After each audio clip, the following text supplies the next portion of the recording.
ওস্তাদ আল্লাহ রাখা খান কোন বাদ্যযন্ত্রের সাথে যুক্ত? তবলা। পশ্চিমবঙ্গের কোন জেলায় রাজা রামমোহন রায় জন্মগ্রহণ করেছিলেন? হুগলি।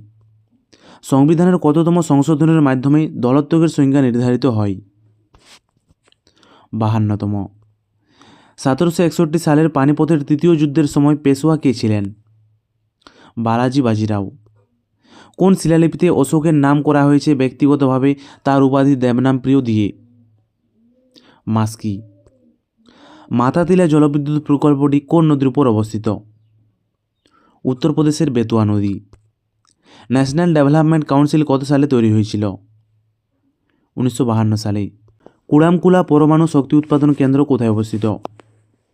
তামিলনাড়ু। লোকসভায় অ্যাংলো ইন্ডিয়ানদের জন্য আসন সংরক্ষণ বাতিল করা হয়েছে কোন সংশোধনীতে? 104তম। পান্নালাল ঘোষ কি বাজানোর জন্য প্রসিদ্ধ? বাঁশি।